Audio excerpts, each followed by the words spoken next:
un quart de siècle, on ne se rend pas bien compte. Il y a eu beaucoup de progrès depuis, ça c'est sûr. Les puissances, là on est à 400 chevaux, aujourd'hui on a plus de 600 chevaux sur l'équivalent. Mais est-ce qu'on prend plus de plaisir aujourd'hui au volant de cette voiture-là? Je ne sais pas répondre. Voilà, il y a une telle complicité avec la voiture. Voilà, c'est quelque chose qu'on a du mal à retrouver aujourd'hui avec des voitures plus lourdes, qui ont des pneus plus gros, dont la direction, les freins sont plus filtrés.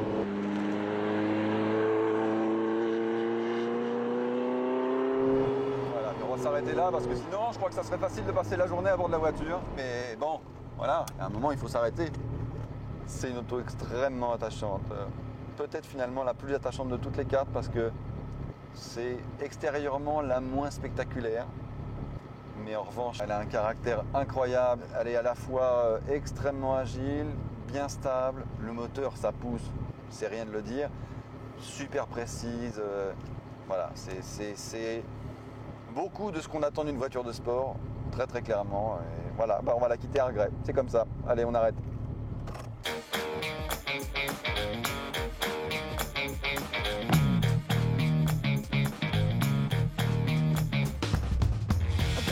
That I need to scratch you. Visit like a pussycat, and I know I'm not the only one. I know I'm not the only one.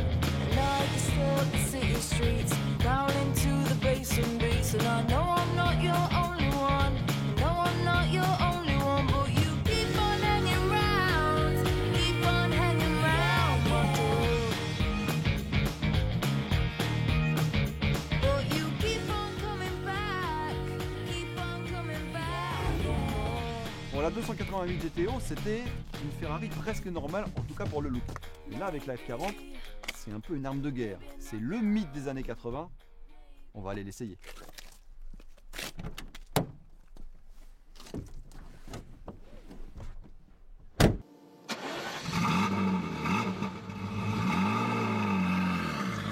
Et voilà, à bord de la F40. C'est quand même un moment magique. Un moment magique, mais c'est une Ferrari ancienne école. Il faut donc ménager un petit peu 50 secondes quand elle est froide. Et là, elle est encore un petit peu froide. On va laisser l'auto monter en température. Mais bon, de toute façon, c'est juste magique d'être au volant de cette voiture. C'est un rêve de gosse. Et pas seulement pour moi, j'imagine.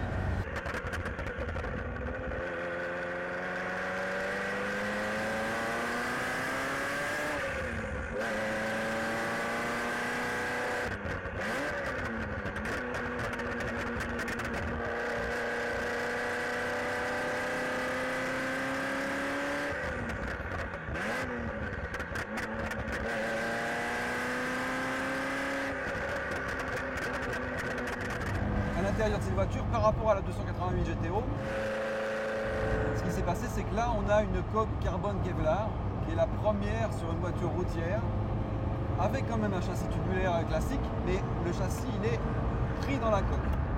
Et là pour le coup ça rajoute en rigidité et en légèreté. On tombe officiellement, toujours selon Ferrari, ça tombe à 1100 kg. Ça reste l'architecture de la 288 GTO. Hein. Le moteur est un peu plus gros, là il fait 3 litres.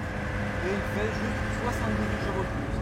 Mais c'est une voiture qui est encore vraiment beaucoup plus radicale que la 288 GTO, qui pourtant n'était pas une GT, quoi, clairement. L'intérieur c'est assez dépouillé, mais ça fait pas, c'est pas triste. Hein. On a une espèce de drap de velours sur le tableau de bord.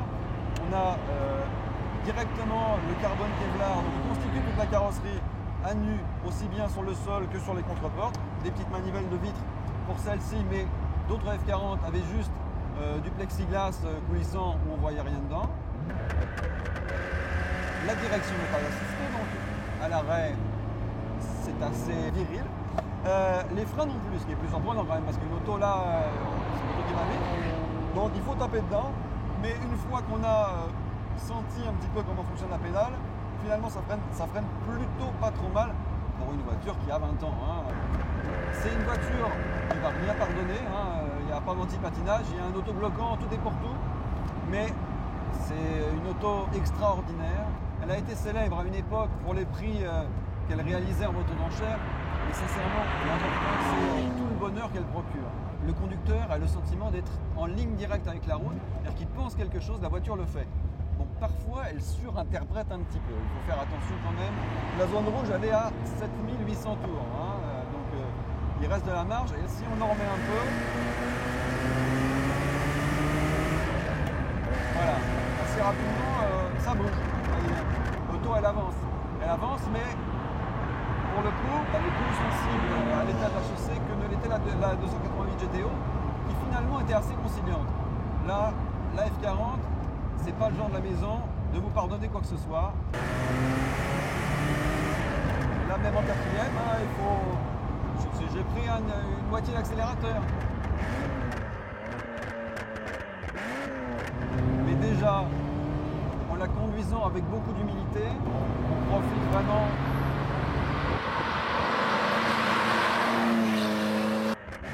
Voilà, là, ça marche. C'est une auto exigeante. C'est une auto qui va bien pour la piste, hein, pour le circuit, elle aime bien ça, avec laquelle on peut prendre du plaisir sur la route, mais il faut prendre le temps de l'apprivoiser, on va dire.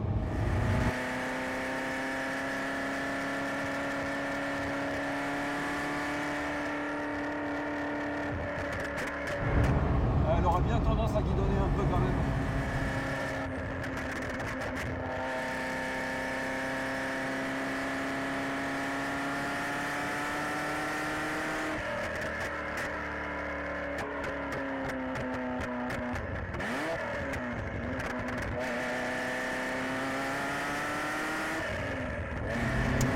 Oh, quel pied quand même.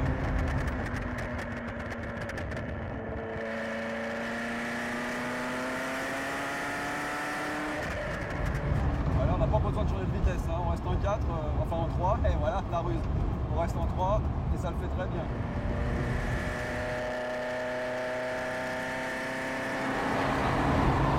La voiture, c'est un bloc. Il n'y a pas d'un côté le train avant, de l'autre côté le train arrière, c'est un bloc.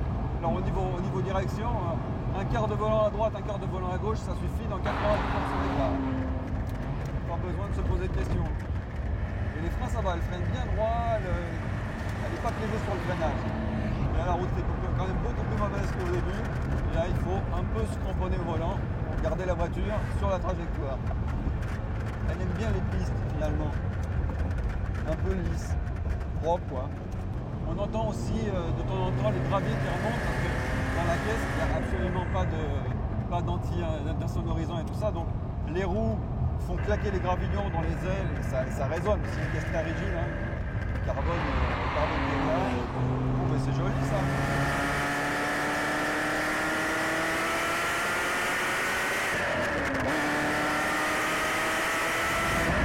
C'est-à-dire que ça pousse.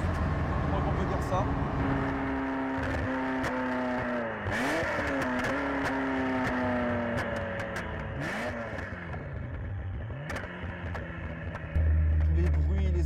La chaleur, les petites explosions, l'échappement, c'est ça qui fait tout l'intérêt de la voiture, quoi. C'est vraiment vivant. Si je passe là devant la gendarmerie, ça va se voir, oui.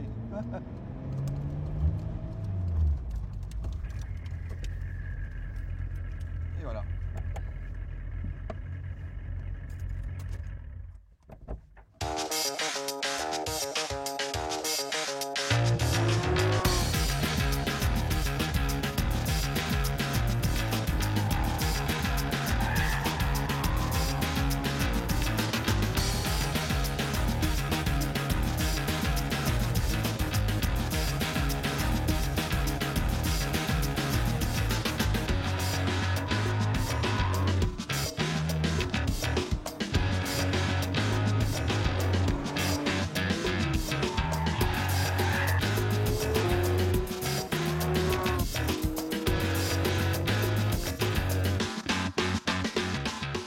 Bienvenue à bord de la F50 F50. Bienvenue à bord à vous, à moi aussi. Je n'avais pas conduit cette voiture depuis Fiorano quand elle a été lancée, quand elle nous a été présentée par Ferrari. Il y a du son.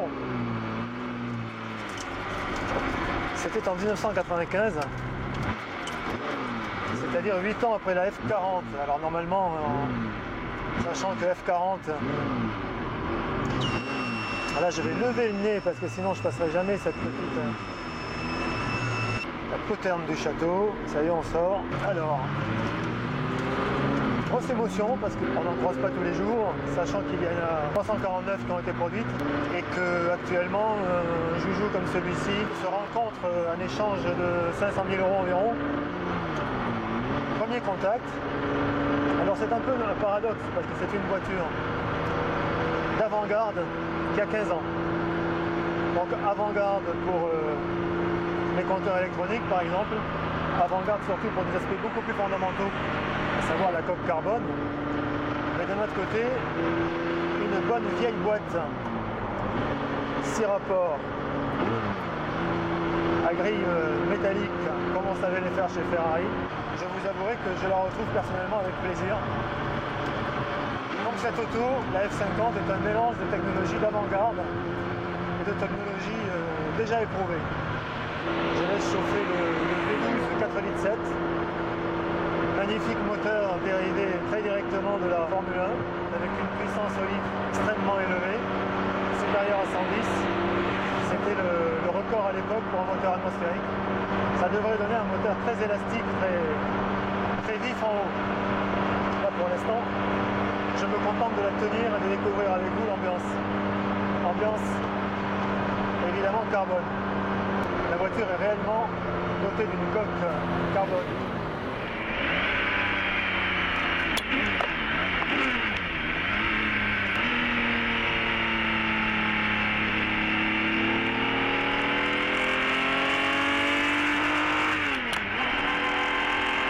Ça chante même plutôt pas mal.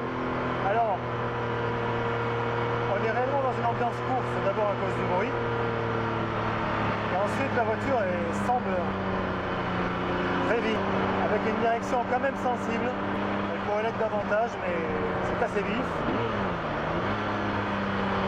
Ferrari avait voulu faire une voiture qui soit réellement une F1 de la route. Alors je sais bien que tous les fabricants de supercars ont toujours employé cette expression de Formule 1 de la route. Chez Ferrari, il y a quand même une sorte de légitimité à parler de Formule 1. Et ensuite, ils avaient réellement joué techniquement la carte d'une technologie très avancée. Ça n'empêchait pas que McLaren, Bugatti, autres supercars de l'époque, étaient plus puissantes que celle-ci.